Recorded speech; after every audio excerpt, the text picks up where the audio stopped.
is back. And remember what I said yesterday. Now, something interesting coming out around the body cam footage of Paul Pelosi's open door by the police. Now, we don't have the footage. We have a newscaster that's admitting there's a problem with the story, and then at the very end basically says, but it's really no big deal. We'll talk about how it is a big deal, but they admit it. And so let's check it out.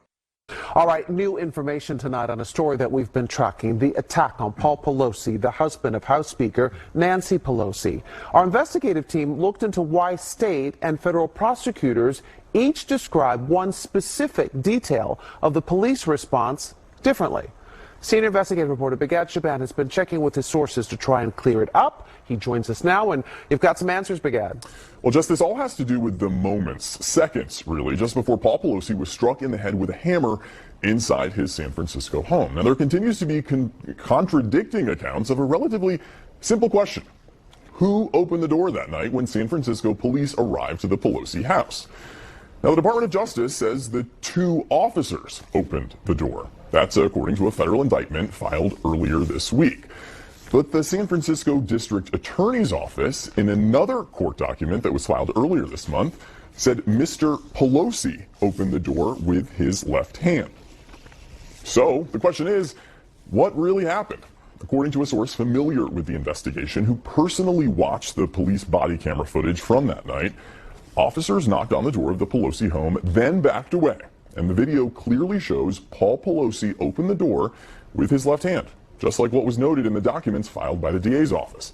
Now, also as written in the DA docs, the source tells us the body cam video shows officers having a brief conversation with Pelosi and David DePape, that's the man accused of breaking into the Pelosi home, before DePape starts beating Pelosi with a hammer. We reached out to the Department of Justice for an explanation on its differing account of this seemingly innocuous issue of who opened the door, but so far we have not heard back. However, I did get to ask San Francisco DA Brooke Jenkins directly about another issue many people are wondering about earlier this week, based on her office's account of Paul Pelosi opening the door. The case has certainly garnered a fair share of conspiracy theories about what actually happened that night. As part of your investigation, are you able to shed any light as to why Paul Pelosi didn't run out of the house towards police officers when he was able to actually open the door for them when they arrived? What I'm not able to do is to speculate or try to place my opinions on why someone acted the way they did in any case. All we have is what happened. Everybody reacts to situations differently, and he will one day need to explain, right, to potentially a jury why he did what he did, and what thought process was going on in his mind. But certainly we know that all victims of crime respond very differently under the stress of the situation, and I don't think it's fair for us to place what we believe, Monday morning quarterbacking. All right, Begat, I got to ask you this because, I mean, in the end, does it really even matter whether he opened the door, or the guy opened the door, or the police opened the door? I mean, how does that change the scenario if you move away just conspiracy theories? Yeah, I mean, the reality is right now, Jess, we have no reason to believe that it matters at all. And that's why our source, who has seen the police body camera video, can't understand why federal investigators wrote that officers opened the door, because they say the video shows officers didn't. But when two police agencies give slightly different accounts of what happened in this kind of high-profile case like this one, it just feeds into conspiracy theories, and that's what we're seeing right now on social media. People inventing crazy stories based on something as simple as who actually opened the door. Yes, and in a situation... I love it. We're inventing crazy stories about who opened the door. First off, the story came out that there was a third person that opened the door. Whatever the case is, now you're telling us he opened the door, Paul Pelosi, and then went right back into being attacked? That's redonkulous. None of that fits. And then they try to tell you, because again, this is how propaganda works. They tell you what they want you to believe. Too many people are too awake to fall for that. And again, this is NBC. You got to expect it from them.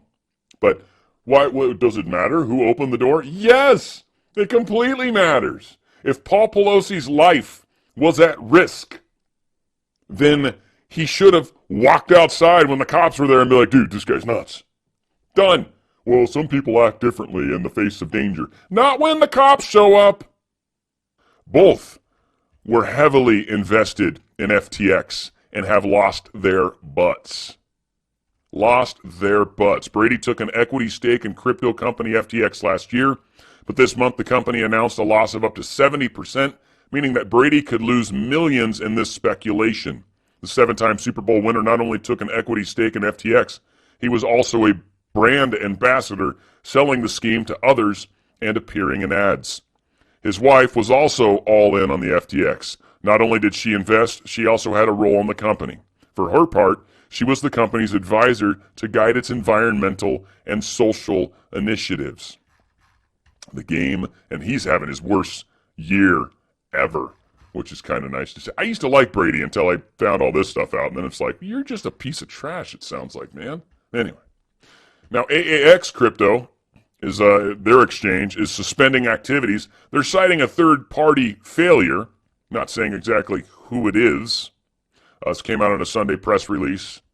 But yeah, they're limiting their services to prevent further risk. The technical team has had to manually proofread and restore the systems to ensure maximum accuracy of users. People's amounts got changed somehow.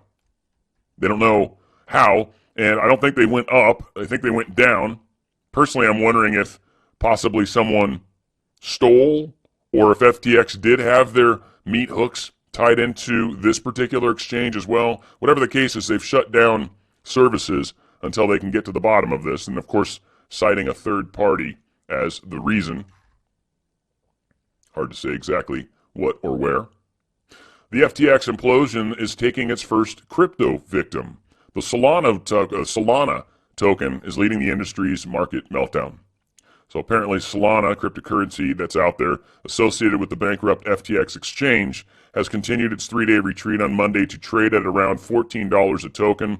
The price is now down 95% from its all-time high of $259.96. Ouch. And I'm wondering if there's some others that are going to come. But yeah, so this whole thing has, well, caused quite a stir. Now, this came from Awakened Outlaw and on Truth Social, I guess. FTX was money laundering scam for Democrats. Elon Musk, you buying Twitter is actually a misplaced priority because the world has more pressing issues at hand like world hunger, unemployment, climate change, etc. The $44 billion would have gone a long way if used to solve some of these global challenges. You are misusing your wealth. Well, have you supported Ukraine, douchehole? Just wondering. I wonder if you've supported Ukraine, because that's a horrible use of money. And yeah, buying Twitter is probably a stupid idea, but taking it away from the deep state, well, I disagree with douchehole over here. I think it's probably up there because world hunger has mostly been created by the doucheholes you're supporting their warnage. Well, whatever. I seem a little bitter towards him, don't I? I don't even know the dude, so hopefully he doesn't watch my show. I mean, I'm not trying to be a total jerk to you, douchehole, but you are a douchehole. Musk says he's working 7 days a week after taking over Twitter. Cancels the free lunches. It's just kind of funny how pissed off people are about the free lunch thing. And it's just like, you guys don't understand how bad you look. You look like a bunch of crybabies. We've seen the video of you guys just walking around and like doing yoga and then drinking wine and like just this crazy life where you don't actually seem to work. And you go up on the roof where there's grass, right? And you stretch or whatever the hell you do for fun. They're all bitching about not getting their free lunches. It's like, most people don't get free food at work. Most don't. Some get every once in a while, right? Like once a quarter, you know, or the conference room, the important people are done eating the food, and then they let all the lobies, like, hey, we got some extra food. It's been sitting out for 2 hours, probably got bacteria on it. You guys want it? Okay, cool, here it is. Have at it. Sure. Thanks. Appreciate it. Former Biden campaign press secretary, Pentagon spokesman, has been hired by the Chinese-owned TikTok. Again, communism. Former campaign spokesman for President Biden and top Pentagon official has taken a job at TikTok, owned by China. It was first revealed by Politico newsletter Tuesday. Jamal Brown is joining TikTok to manage policy communications for the Americas, primarily focusing on the United States. I would assume it has to do with censorship, at least of specific opinions. Maybe not all of them. I'm sure some of the state-sponsored opinions are perfectly okay. Republicans plan to use subpoena power to investigate big tech, government, censorship, and collusion. Yeah, Jim Jordan's getting all sorts of good press right now for going after these guys, and he's going to. And there's been some talk about maybe making him Speaker of the House, which I think would be supery dupery. We'll see what happens. We'll see what happens, but he's certainly getting some good press, and we like that.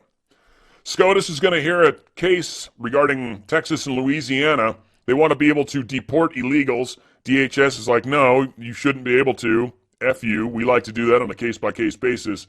And, yeah, needless to say, oral arguments are scheduled to be heard before the U.S. Supreme Court this month in a case brought by Texas and Louisiana over the Department of Homeland Security's altering policy to prohibit certain violent criminal foreign nationals from being detained and deported and instead releasing them into the U.S. Now, the case addresses three key questions. The first is whether Texas and Louisiana have Article III standing to challenge guidelines issued by the DHS that alter enforcement of civil immigration law. The second pertains to whether the guidelines conflict with the U.S. immigration statutes 8 U.S.C., bunch of numbers, and 8 U.S.C., well, okay, 1226 and 1231, whatever, and if they violate the Administrative Procedures Act. The third pertains to whether 8 U.S.C. 1252 prevents the entry of an order to hold unlawful and set aside the guidelines under 5 U.S.C. 706. Ugh. Texas and Louisiana sued after DHS Secretary Alejandro Mayorkas issued a final memorandum, Guidelines for the Enforcement of Civil Immigration Law, which drastically altered deportation policy, including limiting issuing detainer requests for dangerous criminal aliens. His final September 2021 memorandum purports, the fact an individual is removable non-citizen therefore should not alone be the basis of an enforcement action against them. We will use our discretion and focus our enforcement resources in a more targeted way. Justice and our country's well-being require it. Yeah, just letting people come across the border makes the well-being of the country worse, which is what the Biden administration's trying to do. So a federal judge in Texas in June ruled in favor of Texas and Louisiana, vacating the final memo, prompting the administration to appeal. The U.S. District Judge Drew Tipton said Mayorkas' policy was arbitrary and capricious, contrary to law, and failing to observe procedure under the Administrative Procedures Act. He also denied all of the requested relief brought by the administration. So the administration just got a smackdown on this one. We'll see what happens when they can take it further in the Supreme Court. Hopefully hears it this month. Who knows? France warned of possible blackouts. Country's going to face a power supply crunch this winter. The national grid operator warns. I think they shut down a few of their nuclear power plants. They've got people that want their power too. So a lot of strange things going on. France, which generates roughly 70% of its electricity from 56 nuclear reactors, are all operated by EDF. They had just 31 of those online on Monday morning. So of the 56, obviously a bunch of them are not currently running. Sort of a bad way to make power continue to happen. Roger Stone escapes death in Memphis, praises God for his miracle. And, I mean, yeah, should. So number 5, apparently, which I guess if he's a cat, which he must be, he only got 4 more lives there, big guy, so careful. Don't use them all up. I mean, you're an older guy, so maybe it's groovy. Roger Stone gives new meaning to the phrase, the show must go on, to record his daily program, The Stone Zone, on the Lindell Network. He was T-boned by a truck. His Ford Expedition was. Guy failed to stop at a red light, just blasted into him, which the conspiracy part of my brain's like, someone tried to kill him. Didn't seem to work, at least this time. Finally, a bad crash at an air show. It's very sad. Dallas Air Show collision, victims identified. There is an investigation going into it. There was a B-17 bomber and a P-63 King Cobra fighter that collided. And, they didn't survive the collision very much. And then when they hit the ground, that really went big boom. So very sad. Some people passed away. And, of course, Pat McGrail, former Kelly mayor, I don't know if we want to call everybody out, but it's very sad. Just sad. It's really sad, actually. So, folks, we've got a lot happening in the world. Don't accept the BS they're telling you. Don't accept the mainstream narrative. There is the only time in history. We must stop them now. There is plenty of proof of what's happened. We now must take action by disobeying, being peaceful, disobeying, but not accepting their nonsense. There's no reason to do anything crazy. That's all we need to do. And then when you have conversations with people, I need you guys to be leaders. I need you guys to step up and talk about this, even though it might be uncomfortable, even though these people are probably going to disagree. They need to hear it. They need to be hearing it from everybody because it's going to make them feel safe to step away from the, quote, herd that they think they're a part of and join our herd. That's how this needs to play out. We've still got crazy stuff going on. Donald Trump talking tomorrow. That should be exciting. We'll see what's going on. Also, for those of you that catch this early enough today, today being Monday, I will be live on the Glitch in the Matrix at 4 p.m. Pacific time. 4 p.m. Pacific time, Monday, live on Glitch in the Matrix on Rumble. Glitch in the Matrix is the channel name. A lot of fun. Ron, Storm Chaser, Alpha, and we've got Dr. Z on there as well with us. It's good times always. And we've got a great show planned for today, so please check that out if you get the chance. Or if not, you should go check it out and watch the show because it was probably a good episode, and I bet you might like it. Where we go one, folks, we go all. Stand strong. Stand strong together. We're going to do this, okay? It's going to be a little sketchy. It's going to be a little scary, requiring a little faith. But we're going to do this. We got this. Stay strong, folks. It's On the Fringe with Dan Radio Style.